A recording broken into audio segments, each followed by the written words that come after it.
നിങ്ങളുടെ favourite shows ഇനി ഒരിക്കലും മിസ്സാവില്ല. ഇപ്പോൾ C5 കാണും നിങ്ങളുടെ ഫേവറേറ്റ് ഷോ തികച്ചും സൗജന്യമായി. പരസ്പര ഇഷ്ടത്തോടെ കൂടെ ജീവിക്കേണ്ടവരെ അവരവർ തന്നെ കണ്ടുപിടിക്കുന്നത് നല്ലത്. പിന്നെ ആ ആനുകൂല്യം എന്താ അച്ഛാ സന്ദീപിനോട് കാണിക്കാത്തത്? സന്ദീപിനോട് അച്ഛനെ ചോദിക്കായിരുന്നില്ലേ മനസ്സിൽ വേറെ ആരെങ്കിലും ഉണ്ടോന്ന്? ഞാൻ ചോദിച്ചല്ലോ. ജർമ്മനിയിൽ നിന്ന് മടങ്ങി വന്നപ്പോ ഞാൻ അവനോട് നേരിട്ട് ചോദിച്ചിരുന്നു, അവിടെ ആരെങ്കിലും നോക്കി വെച്ചിട്ടാണോ നീ വന്നതെന്ന്. ഇല്ലെന്നായിരുന്നു അവന്റെ മറുപടി. അത് കുറെ കാലം മുന്നേ അല്ലേ അച്ഛാ? ഇപ്പൊ അവന്റെ മനസ്സിൽ ആരെങ്കിലും ഉണ്ടോന്ന് നമുക്കറിയില്ലല്ലോ. നീ എന്തറിഞ്ഞിട്ടേ പറയുന്നത്? സന്ദീപിനൊരു പെൺകുട്ടിയെ ഇഷ്ടമാണെന്ന് അവൻ എന്നോട് പറഞ്ഞു. നമുക്ക് അത് ആലോചിക്കാമെന്ന് ഞാൻ പറഞ്ഞതാ. അവന്റെ കൂടെ കോളേജിൽ പഠിച്ചിരുന്ന ഒരു പെങ്കൊച്ച. അവളിപ്പോ എവിടെയാണെന്നോ വിവാഹം കഴിഞ്ഞോന്നോ ഒന്നും അവൻ അറിയില്ല. നമുക്ക് അന്വേഷിക്കാന്ന് ഞാൻ പറഞ്ഞപ്പോ വേണ്ടാന്ന് അവൻ തന്നെ പറഞ്ഞു. അതെന്നായിരുന്നു? നിന്റെ വിവാഹ സമയത്താണെന്നാ എന്റെ ഓർമ്മ. നിങ്ങളുടെ വിവാഹം കഴിഞ്ഞിട്ടിപ്പോ ഇത്രയും മാസമല്ലേ ആയുള്ളൂ. ഇതിനകത്തിനി അവൻ ആരെ സ്നേഹിക്കാനാ? അഥവാ അങ്ങനെ ഉണ്ടായാൽ തന്നെ മുൻപത്തെ ഇഷ്ടം പറഞ്ഞ പോലെ അവൻ എന്നോട് ഇതും പറയില്ലായിരുന്നോ? അവന് വിധിച്ചിട്ടുള്ളത് അനഘ തന്നെയാ. അത് നമ്മൾ തീരുമാനിക്കുന്നതിന് മുന്നേ ഈശ്വരൻ അവരുടെ രണ്ടുപേരുടെയും തലയിൽ എഴുതി വെച്ചിട്ടുമുണ്ട്. മക്കളെ മനസ്സിലാക്കാത്ത ഒരു മൂരാച്ചി അച്ഛനൊന്നും അല്ല ഞാൻ. നിന്നോട് ഞാൻ വിവാഹത്തിന് മുമ്പ് എനിക്കത് ചോദിക്കാൻ പറ്റിയില്ല എന്നുള്ളത് സത്യം തന്നെയാ. നീ കാടാറ് മാസം നാടാറ് മാസമായിട്ട് ജീവിച്ചതുകൊണ്ടാ എനിക്കത് പറ്റാതിരുന്നത്. ആദ്യം എനിക്കൊരു പേടിയുണ്ടായിരുന്നു, നീ നിന്റെ ഭാര്യയായിട്ട് ഒത്തുപോകുമെന്ന്. പിന്നീട് ഈ നിൽക്കുന്ന മോളെ ശരിക്കും അറിഞ്ഞപ്പോഴാ ആ പേടി മാറിയത്.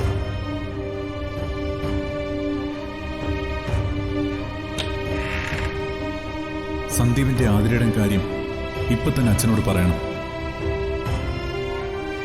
അച്ഛാ. എന്താടാ? എന്നാ ഞങ്ങള് പോട്ടേന്ന്.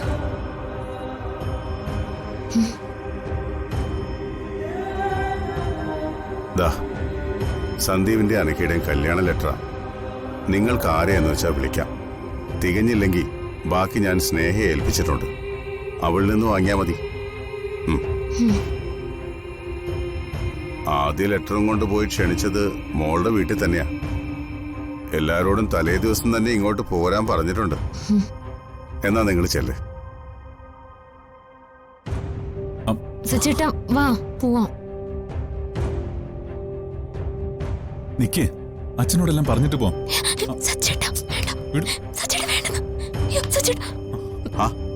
നിങ്ങൾ പോയില്ലായിരുന്നു?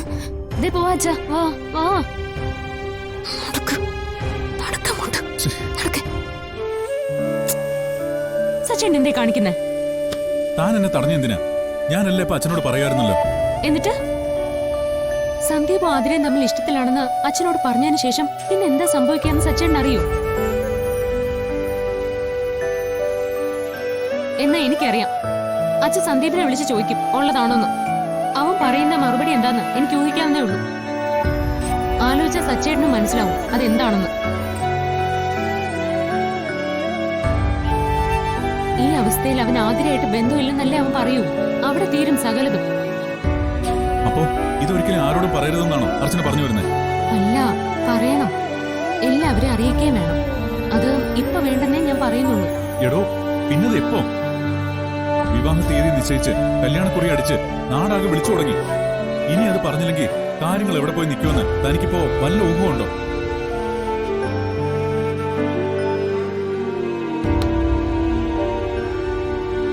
സന്ദീപിന്റെ കാര്യം താൻ വിട്ടേക്ക്. അതുപോലാണോ ആതിരയുടെ കാര്യം? ആ പെൺകുട്ടി ഇതെങ്ങനെ സഹിക്കുന്ന? അന്ന് അവന്റെ ഇഷ്ടത്തിന് നമ്മൾ ആ വിവാഹം നടത്തിക്കൊടുത്തു. ഇന്ന് അവന്റെ ഇഷ്ടത്തിന് പിരിച്ചു മാറ്റാൻ കാമുകന്മാരല്ല അവര്, ഭാര്യയും ഭർത്താവാണ് അവര്. എന്നെയും തന്നെ പോലെ. അവന് തോന്നുമ്പോ ഓരോന്ന് കാണിക്കാനുള്ളതല്ല ജീവിതം. അറിഞ്ഞോണ്ട് ഞാനും താനും അതിൽ പങ്കാളികളാ. അപ്പോ നമ്മളെ കൂടി ബാധിക്കുന്ന ഒരു കാര്യം എങ്ങനെ അവന്റെ ഇഷ്ടത്തിന് നടത്തും? അനിയനായിപ്പോയി ഇല്ലേ?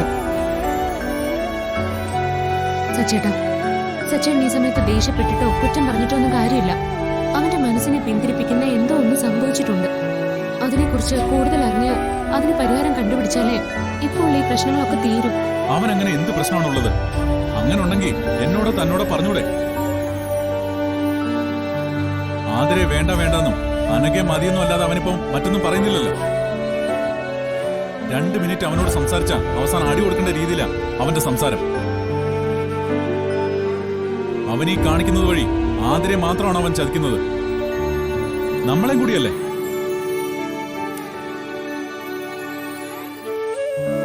ഞാൻ അവനോട് ഒന്നുകൂടി ചോദിക്കട്ടെ, ആകാശം ഇടിഞ്ഞു വീഴുന്ന എന്ത് പ്രശ്നം അവനുള്ളതെന്ന്. ഞാൻ അവനെ കൊണ്ട് പറയിച്ച് തിരിച്ചു വരും. സച്ചേട്ടാ, ഇപ്പൊ അവനോടൊന്നും ചോദിക്കണ്ട. നമ്മൾ കൂടുതൽ ദേഷ്യം കാണിച്ചാ അവന് വാശി കൂടെ ഉള്ളൂ. ഞാൻ അവനോടൊന്നും സംസാരിക്കട്ടെ. എനിക്ക് ഒരു അവസരം കൂടി സച്ചേട്ടൻ താ. താൻ പോയി സമാധാനത്തിൽ പറഞ്ഞാലൊന്നും അവൻ കേക്കില്ല അർച്ചന. വീണ്ടും വീണ്ടും എന്തിനാ അവന്റെ മുമ്പിൽ പോയി നാണം കിടുന്നത്? സച്ചേട്ടാ, സച്ചേട്ടൻ ഒന്നുകൂടി അവനോട് സംസാരിക്കട്ടെ. അത് കഴിഞ്ഞിട്ടല്ലേ ബാക്കി. വാ, വാ, ഇവിടെ ഇരിക്ക. എനിക്ക് ഉറപ്പുണ്ട് അവനോട് ഒന്നുകൂടി ഒന്ന് സംസാരിച്ചു കഴിയുമ്പോ എല്ലാത്തിനും തീരുമാനം ഉണ്ടാവുന്നു. എന്താ വേണ്ടെന്ന് എനിക്കറിയാം.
അത് കണ്ണില് പൊടി പോയതാ.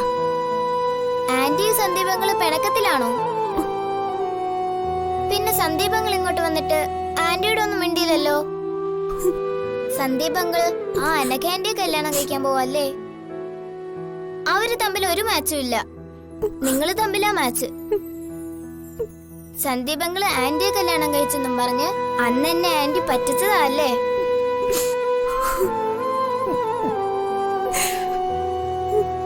പക്ഷെ ഞാൻ ആരോടും പറഞ്ഞിട്ടില്ല കേട്ടോ.